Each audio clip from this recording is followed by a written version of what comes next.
we keep missing the point. Game developers, app developers will actually kind of be handed out psychological literature saying, how can you put these mechanisms into your game or app? How can you make an addiction machine? There's attempts at, like regulation or, attempts to shove the genie back in the bottle. But when we are presented with things like an AI, our perception of what's going on is so off. So that's how fascism works. And why does fascism work that way? Why do corporations work that way? Because we as people work that way. I think it'll be the most controversial thing I've said. I've said a lot of things which may make people bristle in this episode. That's the message I want to end on. It's our only hope.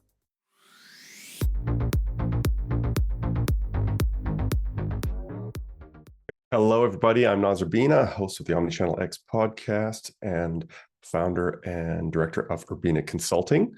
This is another episode today where we continue to take a step back from the practical applications of technology and experiences and start to ask some critical questions. So many mistakes in history have been made when people asked whether they could do something without thinking hard about whether they should, and if so, how they should go about doing it. As omnichannel podcast listeners, you're often in a position of influence over people's digital experiences. So we feel this discussion of the dark side of digital experiences and content is very relevant. We tend to blame the people who run big tech companies for the impact they have on society and our internal well-being. And we agree, yes, they have a lot of responsibility. But to protect ourselves and others, we need to also consider how and why we are inherently vulnerable to things like digital addiction and social influence in the first place. We have to talk about the state of our defenses, not just the offense that is coming in at them. So how do people work? How do people work in the presence of technology, and how does the technology itself work are all related areas that need to be discussed and considered together. In our conversation, we looked at examples like when Facebook released its scientific research showing their algorithm could predict personal traits better than humans. So Facebook basically said even your own colleagues or roommates wouldn't know you as well, wouldn't be able to predict you as well as Facebook's algorithms given 10 or more clicks. With a few dozen clicks, it could outdo people who actually knew you in the physical world. And then with a few hundred, better than your family or even your partner. And that was 10 years ago, back when we just called it machine learning, because when you said artificial intelligence, you sounded like a crazy person. Other old news, which we discussed, which is incredibly relevant today, is how corporations specifically and intentionally use psychology techniques that were developed in the lab on rats to intentionally addict our mammal brains to their digital experiences. They know that a device as simple as a slot machine can addict a human to the point where they will self-harm to keep playing. And they knowingly use these techniques to keep us hooked on apps, devices, and services. So we're kind of going big here. I also introduce in this episode what I'm calling Naz's complexity perception paradox, or the CPP for short, that talks to how we think about things like playing chess or addicting a human being as complex or difficult. They're perceived as hard because they're hard for our human brains. But these are, in fact, sometimes extremely easy for us to teach to machines. No human can beat a chess playing app today, unless it's basically exploiting a hack or a code bug. So there's and things like, as we just discussed, as simple as a slot machine can hack our brains. So we're just going to swirl all this together for a while. We're going to go deep on how corporations historically have been one of the engines behind some of the deepest evils in human history since the moment they came into existence, and how those same types of entity today, specifically those dedicated to addictive control, aka manipulation, are now half of the top 10 biggest companies in the world. So this is not a tinfoil hat conspiracy theory episode. This is an honest and open discussion about what are we doing as societies with technology, not necessarily with malicious or evil intent, but with potentially very dangerous outcomes if we're not careful. So we're going to end off on some ideas on how we can prepare ourselves for a world infused with artificial intelligence, corporate mediated influence, and addiction mechanisms, and basically open up even more topics for bigger discussion. This is an episode I loved. I'm being interviewed again by Larry Swanson, one of our consultants and an incredible podcaster and content modeler and service designer in his own right. But I did feel it was a bit rushed. So if it leaves you hungry for more, don't worry. We're going to continue to unpack these very, very deep questions on the podcast or on podcasts going forward. So like and subscribe, tell your friends, and let us know what you feel about this new kind of format and area we're exploring, the bigger picture, the bigger questions around omnichannel and digital experiences. Without any further ado, enjoy the episode. Hey everyone, welcome to this second installment of the AI series that Naz and I are doing together here on his podcast. You probably know Naz as a real proponent of and expert in using AI in workflows. But there's another side to this stuff, and Naz and I want to talk about that today. So Naz, can you talk?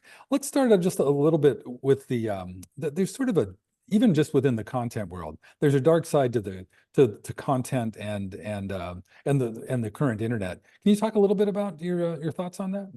Yeah, absolutely. I am super aware that I work in an industry where I'm trying to help brands try to build relationships online, use offline and online channels in concert to know more about their audiences and influence behavior in many cases, or support or encourage behaviors that are something that the brand would like.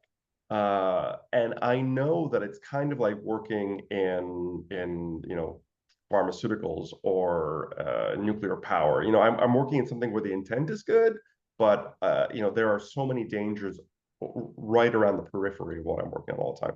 I'm as a student, in my a little bit in my university days and in my personal life as an avid amateur hobbyist, if you will, of cognitive science and psychology. I'm very concerned and sensitive about the dark side content and digital experiences. And when they become omni-channel experiences, or you talk about the metaverse or virtual reality or other types of sensorial input, just how scary all this can be, everything we're trying to do about, but behavior and intimacy and digital relationships and omni-channel relationships. We have a very odd kind of perspective on these things as people. We kind of think we're very scared about threats to our physical selves and very arrogant about threats to our psychological selves. The thing that always comes to my mind is cocaine is illegal just about everywhere, but in many, many, many places, slot machines are not. And I'm not a fan of Vegas. I've been to many a conference in Vegas, and I remember the first time I was there, getting onto the plane and seeing that there were slot machines just in the boarding gate, so that you could play like literally until you had to get on the plane to get off. And I thought, how is this allowed? That was really just the screaming thought.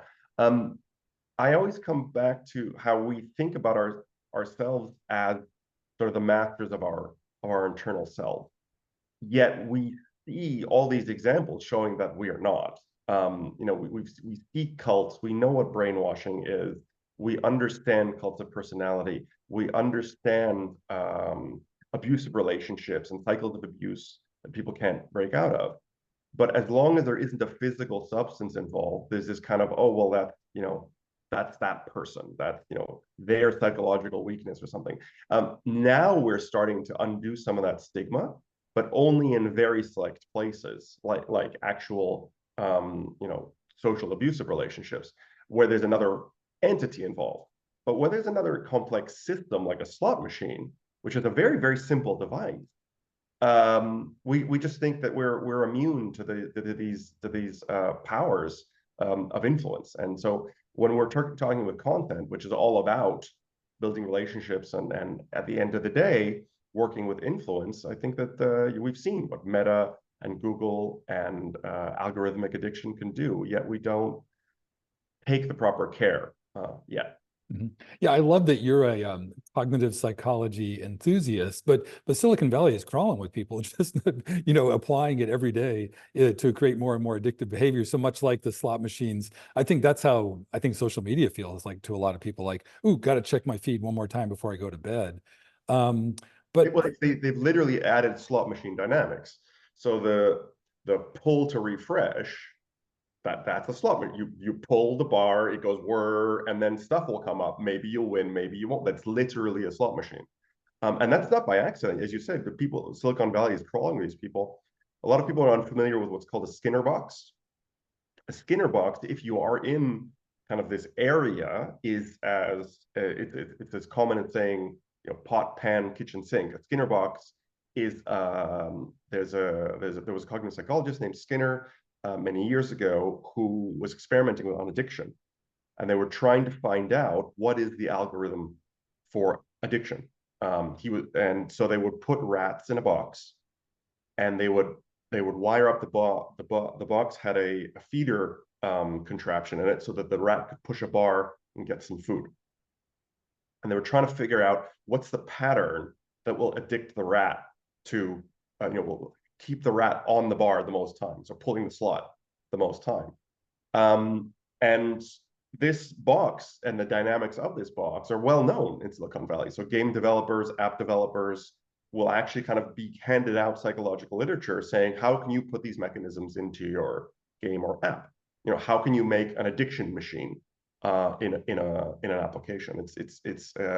It's not a talked about practice, but it's not a secret practice either.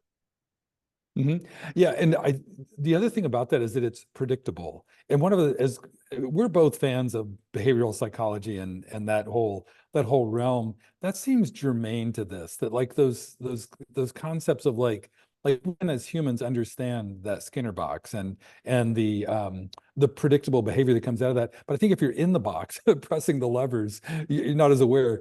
Does that make sense? Absolutely. No, absolutely. I think that we have there's what I call a paradox in our perception of complexity. We have our feeling that what to us is complex is complex, and it's very often the inverse. So I'm kind of naming this Naz's complexity perception paradox, or CPP for short. Got to give it an acronym. And so the Skinner box is an example. So we have a complex thing, which is the mammalian brain, and then you have a slot machine, which is an incredibly simple device. But actually, we have seen that with the Skinner experiments that the box can addict a rat, or a slot machine can addict a person to the point they will neglect food. They will put their children's college funds in there. They will squander their savings. And when we're in the box, we'll always say, no, it's not really happening to us. It's, we're above that kind of manipulation by a simple box with a couple of wires on it. But it's actually incredibly easy to trap a person like that. Yeah, it's as a human being, I sometimes bristle at that, but it's proven over and over again. So I guess we're just stuck with it. But part of that comes to the way the human brain just is sort of wired. And you've given some examples when we've talked before about that, your complexity perception paradox. And I didn't know it had, I'm going to call it the CPP now because it's established. But you provide some examples of like that. The kind of, not like switches, but there's different kind of modes of behavior. Can you talk a little bit about that? Yeah, so I'll talk a little bit about what the complexion perception paradox is really coming from. So it comes from evolutionary psychology. And the root of that, the first time I thought of it was when I was learning about how chess was the kind of it was original one of the before the Turing test. It was up there as one of those huge barriers. We thought that no machine could out strategize the human brain at the lofty game of chess. This was really a big deal. Most of the listeners are probably too young to remember this happening, but I've read a lot about it. I'm too young to remember it happening either. It happened when I was, young adolescent. But there was a lot of hullabaloo about this because it was a point of pride. It was kind of the I don't remember the name of that story. Maybe you do. Do you remember the guy who gave himself a heart attack trying to lay train track faster than a machine? I know the story. I can't come up with his name either. Sorry. Yeah, so it was the intellectual equivalent of that. It was the human versus machine battle of wits, which was a kind of a blow to the collective pride of human beings. And it was this complexity perception paradox is that what we play at, what we practice at, what we think are these incredibly challenging, difficult things, chess or music or mathematics, statistics, the things we take advanced degrees in, those are the things we think are complicated because those are the things that we are not evolved to do. Those are the things that we culturally have added to our society at the frontier of our intellectual capacity. Therefore, they seem hard. So therefore, we practice them. Therefore, we think they are hard. But for example, when we try to put them into a machine, there's this paradox. So for example, it was much easier to teach a machine how to beat human beings playing the strategic game of chess, the intellectual game of chess, than it was to teach a machine how to fold a shirt. They're still working on this, and it's still garbage in 2024. There's new innovations that can make it, 50 or 100 times slower than a human being, but it's that's the cutting edge. We cannot get machines to fold a shirt or untangle a piece of string or catch a ball. Now I think they can catch a ball. I'm not even sure, but this is because these highly complex activities that involve physics and perception and multiple senses being synchronized together, that's what evolution has been designing since we were in the oceans. All of these systems to do these things, solving math problems, is vastly easier for a computer than recognizing faces. We just cracked recognizing faces in the past few years. Playing a violin at a symphony level is a vastly simpler act than eating an apple and digesting it. But because those systems are so basic to us as organisms, we think that they are simple. So when we are presented with things like an AI, our perception of what's going on is so off because what may be easy for an AI to do, what be difficult for an AI to do, is completely foreign to what our internal perceptions of these complexities are. That's wild. I'm all of a sudden thinking of this hilarious video I saw once of a woman showing how to fold a fitted sheet and really like an algorithm. But but that sort of gets also, as you talk about that, I'm thinking of like the pace of change, that like a lot of those things, the ease of facial recognition, that's a crucial thing for any human to be good at to survive in whatever, terrain we were at as we were evolving. And the act of eating, it's like we don't even think about it, but it's incredibly complex, more complex than playing a symphony level violin. How does how is pace of change relevant to this? I think that we're totally unready for technological change, and that's kind of been consistent. I read a lot of Yuval Harari, or follow a lot of Yuval Harari. I've only read one of his books, but he talks a lot about how the world wars were directly tied to the industrial revolutions. So especially the Second World War, because to do things like have a rally, a Mussolini or a Hitler rally, depends on the PA system, microphones and amplifiers. To have 10,000 people listening to one person speak requires an underpinning technology. So the cult of the individual personality requires the technical ability to syndicate that individual at a high fidelity. And then you also just the simple act of waging the war. You're to try to wage war at that scale without the diesel engine and the mastering of the combustion engine is a different concept. Yes, there were great empires and so on, but to the kind of the speed and the violence of the Second World Wars and the industrial way that they were approached is directly tied to the Industrial Revolution. I don't feel we've even recovered from that as societies. We're our quality of life, as Yuval Harari puts it, was in many ways was better pre-industrial age. And even pre-agricultural age, we would have more balanced diets. We would have less social inequality. The concentration of wealth.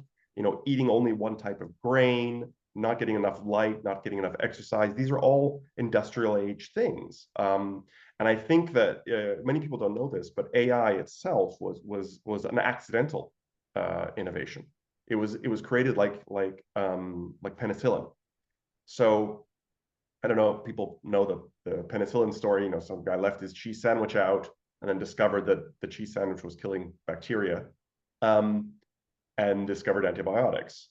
The AI was a psychologist attempting to simulate the human brain. So he thought, okay, I'll create an electric neuron, and then I'll build a little electric brain. I'll do some psychology on it. And it didn't work because the computers were not ready to scale it up to any level where psychologists could have any use for it. But it kind of percolated along in the technology world and sat there for decades until we had the computation power to scale these brains up to get to the points that we are today. So these technologies just kind of keep coming at us through these little explosions of innovation somewhere, and we're so not ready for what's coming at us, or the speed that it's coming at us. Yeah, that's why I asked about the pace too, because it seems like, there's attempts at, like regulation or, attempts to shove the genie back in the bottle. But when business and Silicon Valley money and are driving a lot of the decisions about these technologies, it's hard to keep up. Like whether it's like in our work, like at the governance level in a digital project of some kind, up to like kind of protecting human communication from pollution with hallucinating LLMs.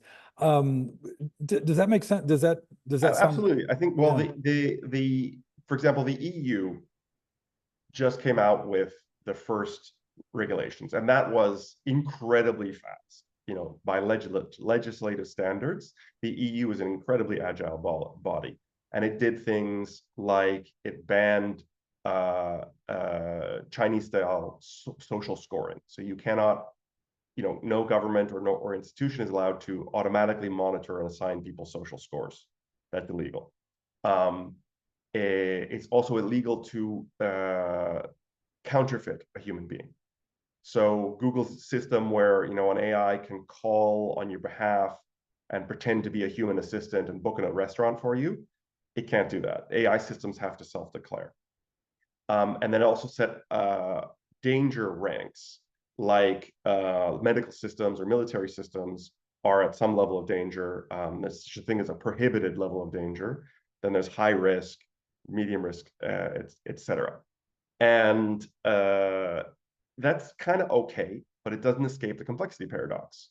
Because yes, medical is a dangerous thing, but it completely ignores how simple a device can be and intellectually manipulate us. So the Meta, it was about 10 years ago that study came out with Meta, where Facebook, the New York Times put it as Facebook knows you better than anyone else. So this is 10-year-old data, and they were actually able to show that the algorithm was better able to predict a person's personality traits than any of the human participants.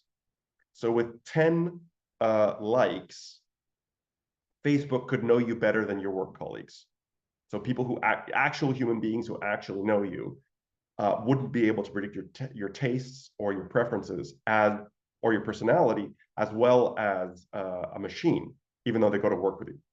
With 70 likes, they could beat someone you live with, a roommate. And then with 150 likes, they could outpredict your behaviors compared to a parent or sibling. And then 300 likes, they could actually know you better than your spouse.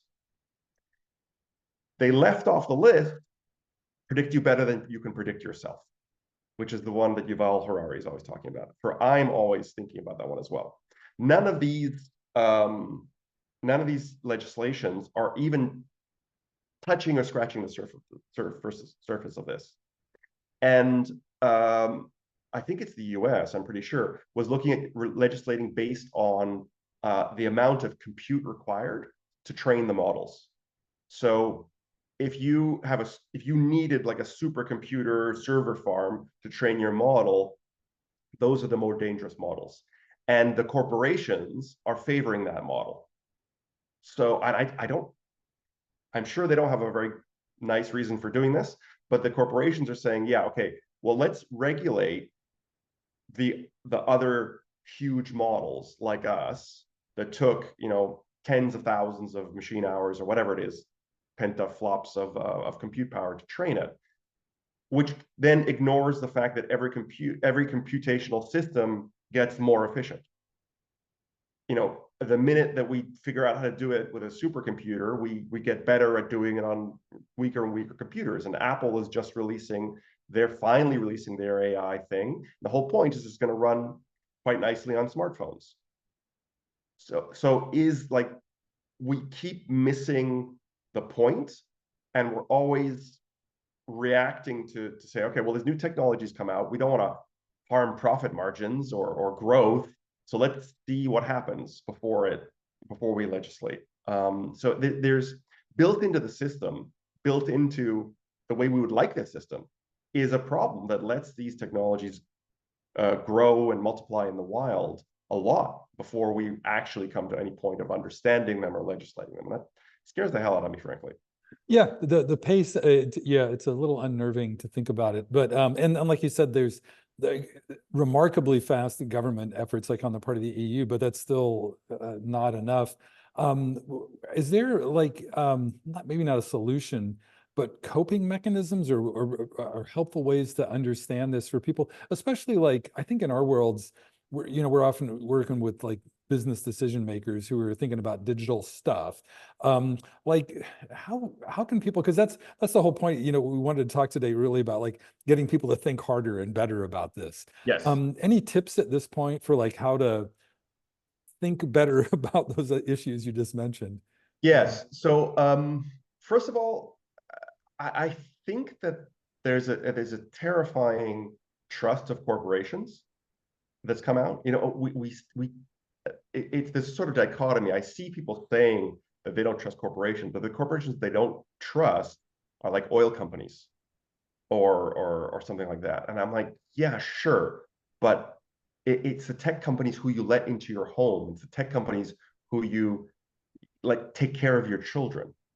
I was just posting about this, and somebody posted an article about how they watched Dune 2, which is like a 3-hour movie. And it's called The Honest Broker, and he's talking about how to break free from dopamine culture, and how these tech companies have made a business model of addiction. And he was watching this movie, and for the whole film, the whole 3-hour film, he was watching other people, and you can see their phones lighting up in the dark of the theater, and they're on social media scrolling and scrolling for the whole film. So they paid to sit in a theater to watch a film while they watched the social media film, their feeds, because they couldn't let them go. Half of the biggest companies, top 10 biggest companies in the world, are these tech companies who use addiction as a model. OpenAI, like Google in its day, OpenAI came out with this lofty ethical charter. They weren't gonna do military. They weren't gonna engage in engagement-based monetization. And the second that they got big, those just poofed out of existence. It used to be that it took years for a tech company to start quietly removing these things from their code of ethics. And OpenAI, it took, seconds in corporate time. They were basically, they hit the market, and then less than 18 months later, they were doing military contracts. And the first thing they ever monetized with ChatGPT was how long is your ChatGPT application hooking people onto the site. So so first of all, be suspicious of corporations, and be suspicious of all of the corporations. Any concentration of money and power, be very careful about how are you letting this organization into your life. I think we've all seen the children. I remember being at a dinner, and there was a child at the table who could no longer hold up their head. They were resting their head on the dinner table so that they could keep scrolling with a phone on their lap. So the neck muscles couldn't keep up with this need to scroll. So they just kind of found a way to take all muscular movement out of their body except for their scrolling finger. So be careful of these corporations. The other thing is, if you're involved in these automation and AI projects, I like to give people the warning that tech is applied philosophy. That's also for like the complexity paradox. That kind of freaks people out. And I'll give a very concrete example. So when you're studying philosophy and decision making, there's this problem called the trolley problem. So it's a famous ethics problem that is, there's a train car coming down the tracks. You're standing next to the train track switch, and you have the option to let it keep rolling, and it will, it's going to kill two people if it keeps rolling on one track. Or you can pull the switch, and it will switch onto another track, and it will kill one person. Or, it's 5-1, whatever the ratio is. But the point is, ethically, is it better to not act and let something terrible happen? Is it better to act and be participating in something less bad happening, et cetera, et cetera, et cetera? And this kind of ethical problem has been, it's one of those complexity things where we've been wrestling with it for thousands of years since we invented ethics and philosophy. The trolley problem becomes very literal once it's a self-driving trolley. Once you have a Tesla or a self-driving car that has to make a decision, and if it sees a situation where it's got a family of 3 is crossing the road with the baby carriage, do you swerve and potentially kill the passengers inside the car, or do you plow through the family? So what was an abstract intellectual problem now has to be codified and decided by Silicon Valley corporations. They are going to make the final judgment call on what humans couldn't decide for thousands of years of debating. There's someone who's very cool in UX and so on, named Karen Howe. You can follow her on LinkedIn, and she put a quote up which I really liked, which is, "Are you actually automating the poor decision making of the past and bringing it into the future? If you're going to use historical data to predict what's going to happen in the future, you're just going to end up with a future that looks like the past." So when you are involved in automating any kind of process or putting in any kind of decision system, and you're talking about the ethics, the question is, whose ethics? Think about the fact that you're codifying ethical and philosophical things, probably without even noticing it. Those are two big ones. So be very skeptical of corporations, and be very aware that tech is not just tech, it's part of culture. And more, it's actually codifying aspects of culture. Yeah, and that Karen Howe quote is amazing because she's basically describing the way LLMs work, that like they're just reading the whole internet, and it's like, and there's a cutoff point, and that's by definition it's historical data. That's just a tiny bit alarming. And I guess, in corporations, we talked about this a little bit last week, that they don't have the best history in this regard, even back to the founding of capitalism and corporations and modern economics. You think that history lesson is relevant here? Well, absolutely. I know. I think I think that I cannot give you enough reasons to be scared of corporations. I know, and I know, and you kind of mentioned at the beginning, I'm a proponent of AI. I teach people how to use AI, and I could not stop going on about the dangers of AI. I am, you know, I feel weird. You know, I work with the biggest corporations in the world. Literally, I was reading the top 10. I work with some of the biggest corporations in the world. Um, but the whole idea of a corporation is a very scary thing. And I don't think people are really told that story of just how much corporations throughout history have brought evils upon the world. Um, so I remember hearing in history class and so on, for example, that you know, the British took over India, or the Dutch took over Indonesia, or you know, New York used to be New Amsterdam, stuff like this from history. But I always remembered it. I remember the narrative as the British did that and the Dutch did the other. And there was an assumption for me, and I assume a lot of other people, that it was the governments of those countries. So the kings and queens and rulers of those countries would go and they would colonize and conquest and, you know, indulge in the slave trade, etc. That's not actually true. The slave trade and colonialism were corporate endeavors. These were publicly traded companies. The Dutch and the British were the first to invent a shareholder based limited liability corporation, and that's how a lot of these conquests and colonies were funded.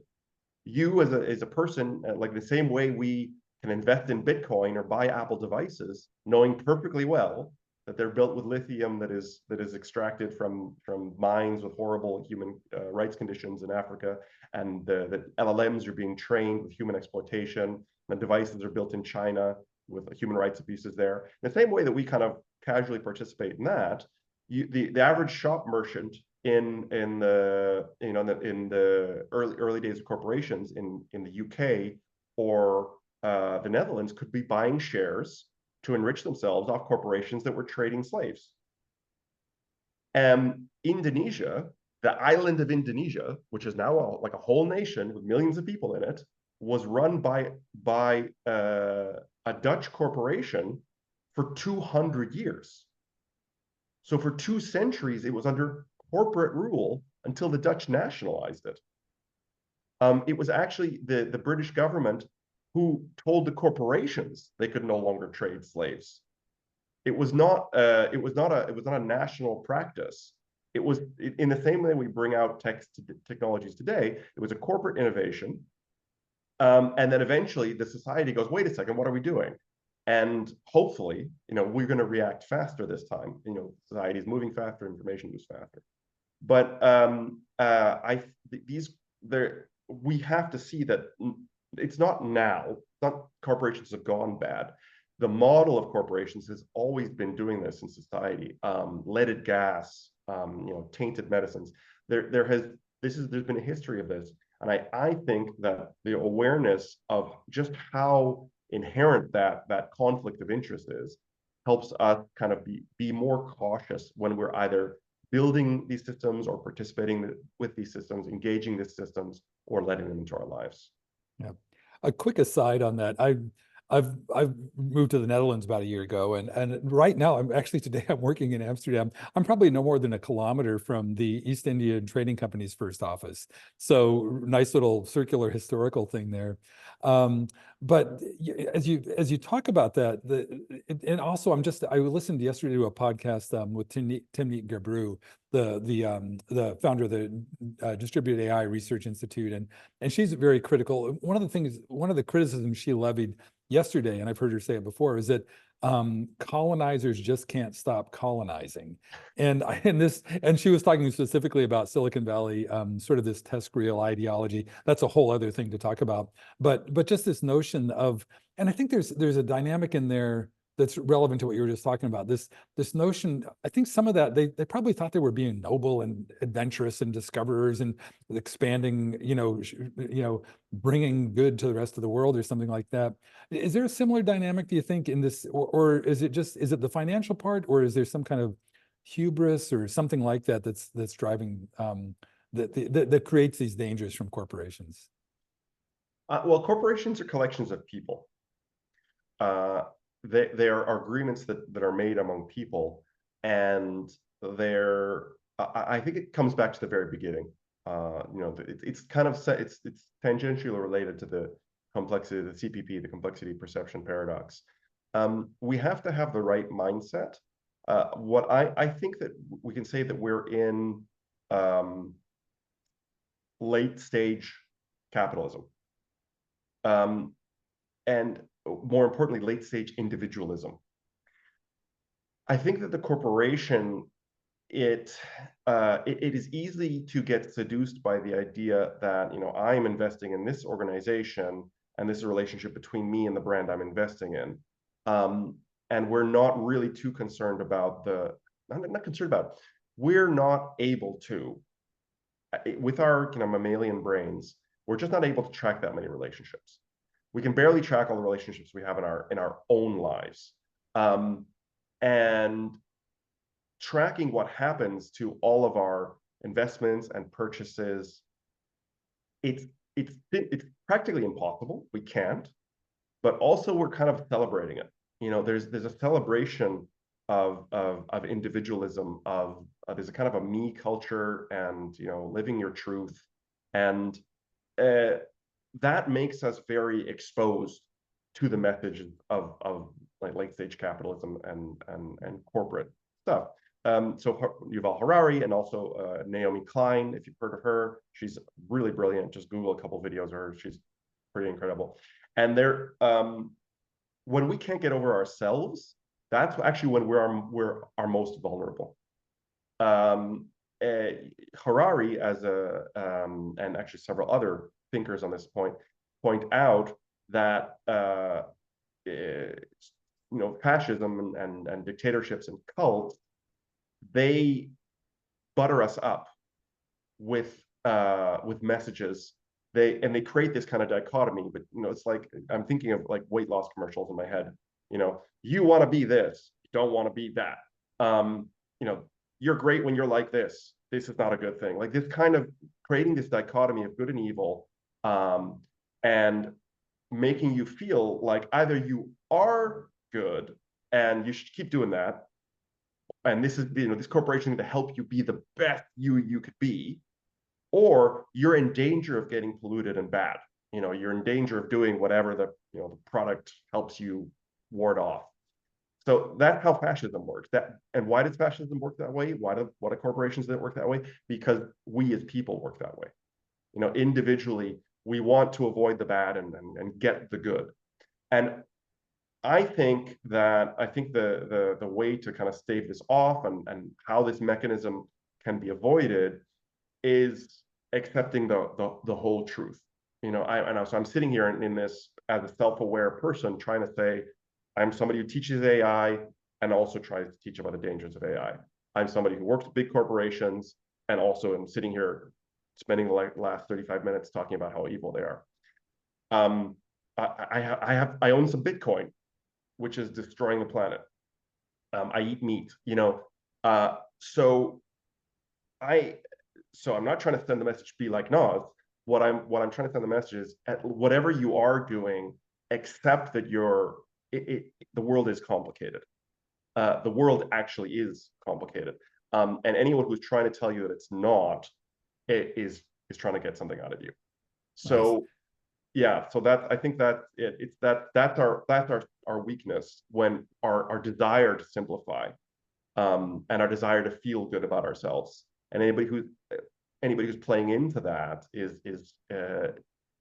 can be that slot machine. It makes you feel great. Yeah, I love that. And in terms of like helping individuals, it seems like all of us can be doing a better job of cultivating that mindset that has awareness of our vulnerabilities as individualist thinkers, And also, I'm just thinking of contrasting it with like the work that we do that's so much about scale and transcending this inability of humans to deal with more than like 150 of us at a time. There's some really fascinating paradoxes in there. I don't know. We haven't talked about what we're going to talk about in the third episode, but anyhow, I don't want to predict anything, but we're coming up close to time too. Is there anything last, Nas, that you want to reinforce from the conversation, or just I guess I think it'll be the most controversial thing I've said. I've said a lot of things which may make people bristle in this episode, but I think one of the most controversial is that we need to repair our relationship with government and governance. So, I said earlier that they were trusting corporations too much. That's not my opinion. The Edelman Trust Barometer, which is is an organization which has been tracking what are the institutions and organizations that people trust. It says Edelman Trust Barometer has been tracking this, and last year corporations were the most trusted entity, and universities, journalistic institutions, governments, they're collapsing. Our trust in those organizations is just absolutely falling apart. U.S. Supreme Court is a classic example, but it's a global problem. And maybe we'll talk in the next episode about the direct relationship between algorithmification and that collapse.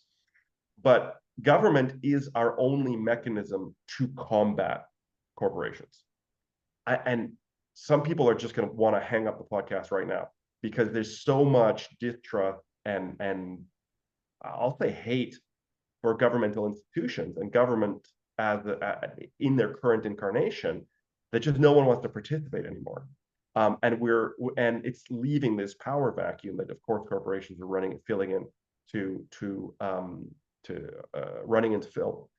But government is the only mechanism that societies have managed to have to push back against the corporation's appetite for destruction. So like the only thing we can do is vote, show our political will and change the governments we have. The extreme case is revolution, but it is eventually the government. Our government as an organizational system. It's how groups of people organize themselves. So what often happens is a revolution, they put in a new government, the government's the same as the old one, because it's still made up of the same human beings. So when we accept our vulnerability and imperfections, we talk about how bad the government is made up of people in our society. And we have to go, okay, well, then I have to be a part of this society which is going to make that system better. It's not a separate thing. It's not people who work in government are not from another planet or another species. They're us. They just happen to have a different job.